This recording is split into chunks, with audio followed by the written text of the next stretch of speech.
Hi, Susan. My name is Megan, and I'm a nurse sent from your oncology team. Why don't you tell me a little bit about why I'm here today? So I recently found a lump in my breast, and it was diagnosed as cancer. I have been told that the doctors will be doing mastectomy in a few weeks with chemotherapy to follow.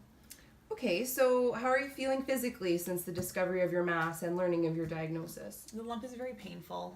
I have a hard time moving my arm to perform basic daily tasks, such as personal care, caring for my daughter, and maintaining the house. I've also lost my appetite, and I don't sleep very well at night. Okay, I see. I see here that the doctors prescribed you some analgesics for your pain. Are you taking them as recommended, or do you feel like a change in your medication could be beneficial? I'm taking the medication as prescribed by my doctor, but most of the time it's not effective. Okay, I can definitely relate this information back to your doctor, and we can take a look at getting you something different that's more effective for you. Pain relief would definitely assist in increasing your range of motion and your ability to perform activities of daily living. Is your sleeplessness related to pain or other factors? Mostly my inability to sleep is related to pain. But once I am lying awake, I begin to think about everything and I just can't seem to fall asleep. Maybe a change in my meds would definitely allow me to do more for myself and encourage me to heal faster. It may also help me to fall asleep and not toss and turn, my thoughts racing at night. Okay, I can definitely help you with that. Speaking of your thoughts, how are you feeling emotionally? Do you have any worries about your upcoming treatment? Yes, I feel emotionally drained. I cry periodically throughout the day and I'm overcome with anxiety. I feel like no one understands what I'm going through. I can't believe this is happening to me. I'm so young for this. My upcoming treatments also weigh heavily on me. I'm worried about what I'll look like after my mastectomy. A piece of my body is going to be gone and I'm never going to be able to get it back. I'm also worried that my husband won't find me attractive anymore and our relationship might suffer because of it. I'm also very concerned about losing my hair from the treatment as well. That's completely understandable. Your grief and anger regarding upcoming changes to your body are completely normal. I want you to feel comfortable in sharing your feelings with me. I care about you and I'm here to support you in any way that I can. I want you to know that, okay? So typically hair loss begins 7 to 21 days after your first treatment will begin. Some patients find it easier to get a haircut prior to the start of treatment, and also scarves and wigs have been recommended. Purchasing a wig prior to your hair loss has been also helpful because it helps you match your hair the way it is now, right? Right. It's also strongly encouraged that you partake in a support group as well. Interacting with others who have similar experiences will aid in your feelings of isolation. Finding support through unity and shared experiences have been proven to be very beneficial to get you through this difficult time. So why don't you tell me a little bit about the roles you take in your daily life? Well, I'm a spouse. I have a 10-month-old daughter, and I currently work at a local college teaching. I have to take a leave of absence from work, which means I won't be able to go back into 2 months after my maternity leave is over. I won't be able to contribute to the house anymore, financially as well as physically, cleaning, cooking, laundry, etc. And I won't be able to breastfeed or pick my daughter up. Okay, so do you have any support from any family or friends that can help you with some of this? Yes, my sister-in-law lives nearby. She can come some days, but I also worry about the upkeep on her own house. My husband works long hours, and even though he states he'll do more things around the house, I fear it will be difficult for him. Because I'm not going to be able to go back to work, because I won't be able to work much, I don't want it to cause tension between us. Okay. Yeah, that's totally understandable. How would you feel if the next meeting included other members of your family? It's important to identify support systems in your life, and spending time with family, sharing problems and worries, and also working together to create solutions to some of these problems is very effective with your coping, okay? This will also give your loved ones an opportunity to share their feelings, ask me any questions, and give me opportunity to share vital information with them.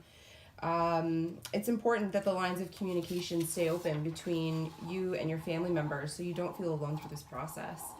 I think that you'll be pleasantly surprised at how much support your family is willing to offer you. I'd like that. I have to figure out a day when everyone can get together, but I'll let you know. Okay, perfect.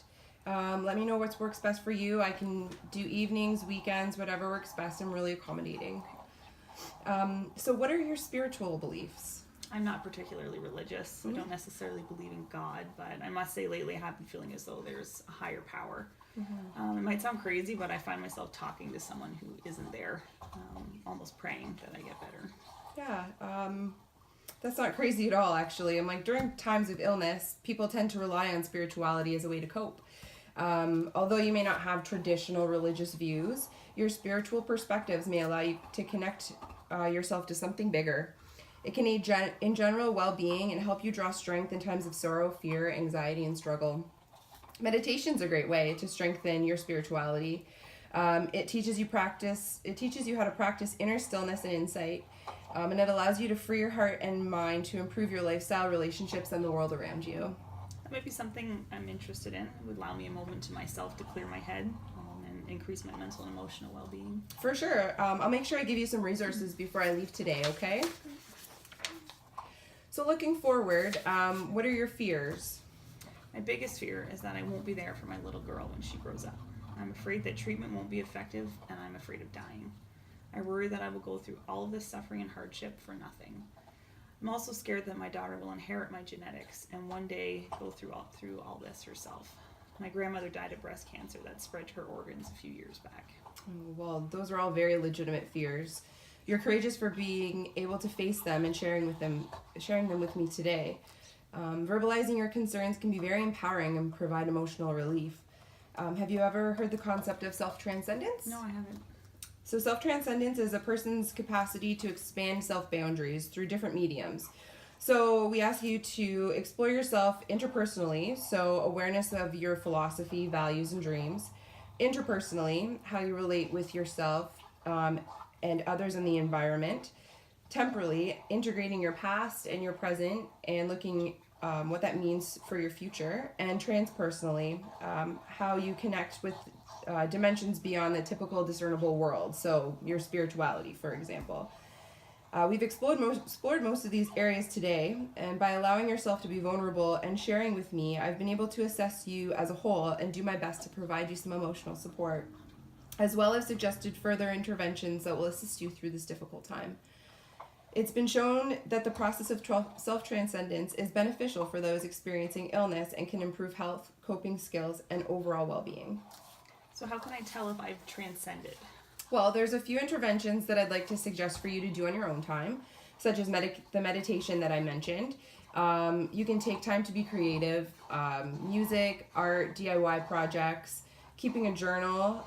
Even if you're not a great writer, putting stuff down on paper can help you separate yourself from your feelings. And lastly, I would like you to just get out of the house and connect with nature. Go for a walk. You can go alone or bring your daughter and your husband.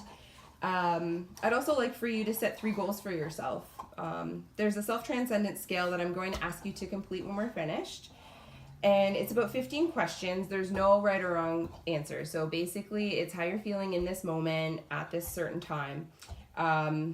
At our next session, I'll get you to complete another one, and we can see if anything's changed. This will help measure and bring awareness to healing and transcendence. That sounds great. I look forward to trying some of your suggestions and to our next visit. Of course, I'm here for you throughout this journey. I want you to know that you can call me anytime with questions, concerns, even if you just want someone to talk to. Okay, thank you. I really appreciate all the Yeah, help. no problem.